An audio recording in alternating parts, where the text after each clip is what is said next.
Welcome to the Story King, where every tale transforms your imagination.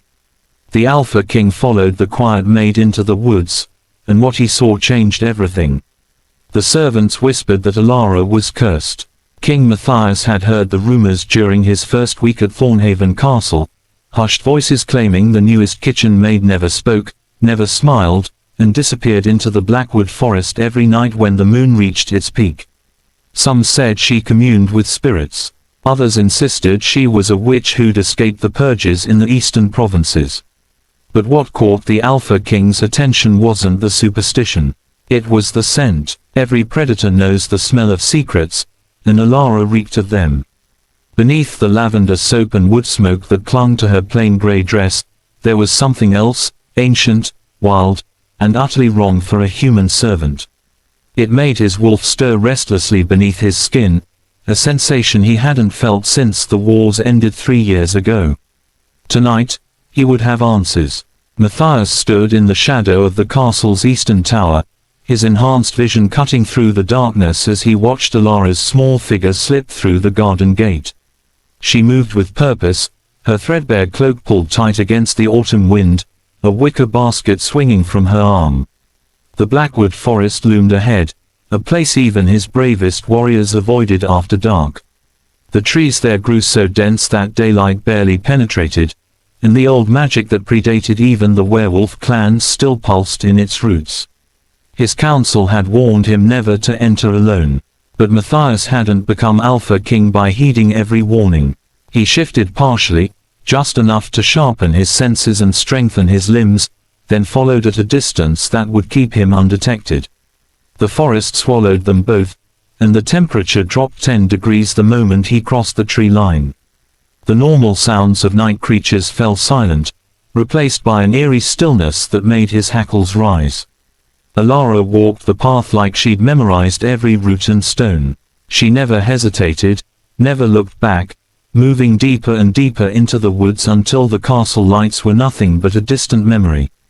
Then she stopped. Matthias froze behind a massive oak, his breathing controlled, his heartbeat steady despite the adrenaline singing through his veins.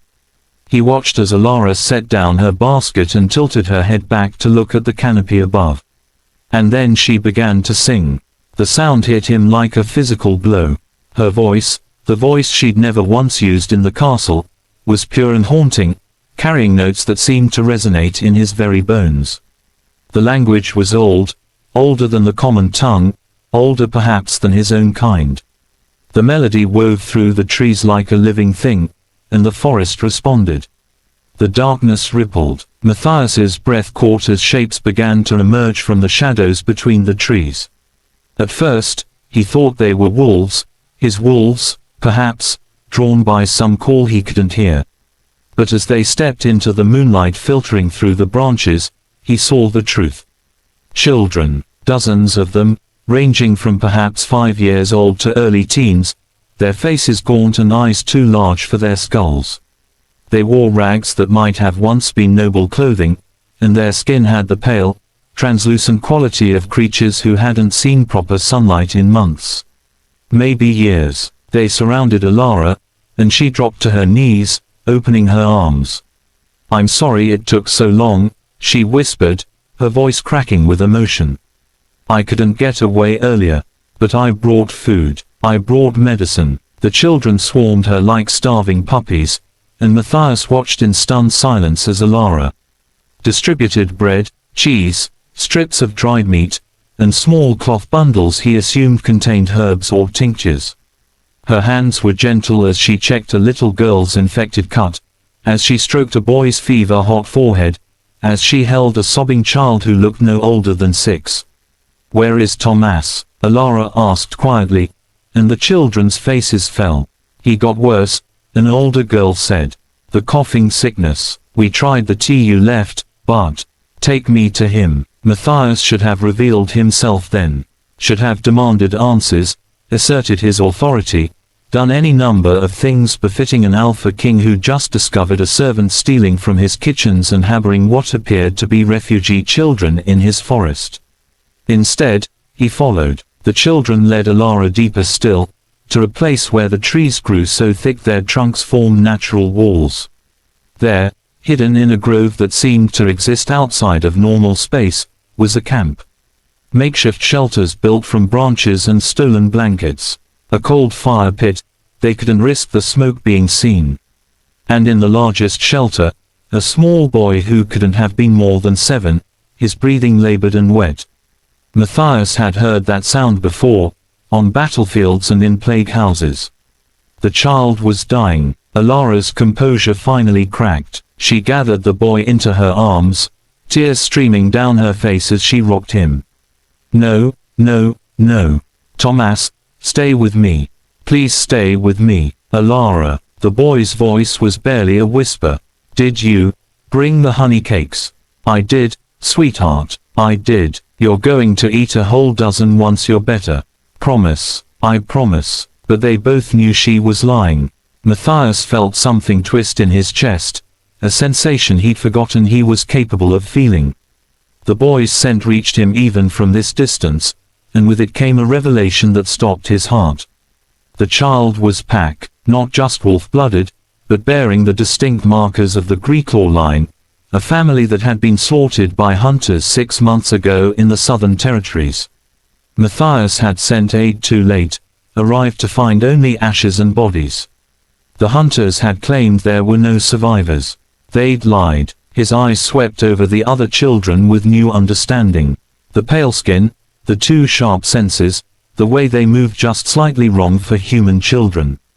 They were all Pack, all survivors of the purges that had swept through the outlying territories while he'd been consolidating power in the capital. And Elara had been hiding them, feeding them, protecting them, from him. The realization should have enraged him. Instead, he felt shame burn hot in his throat. Matthias stepped into the clearing. 30 pairs of eyes snapped toward him, and the children scattered like leaves in a storm, disappearing into the shadows with supernatural speed. Only Elara remained, still cradling Thomas, her body positioned protectively over the dying boy. She looked up at the Alpha King with no fear in her grey eyes, only defiance and a desperate, furious grief.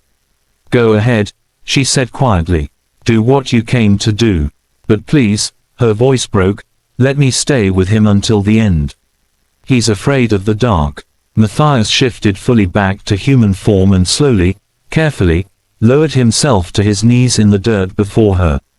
The scent of her secrets finally made sense.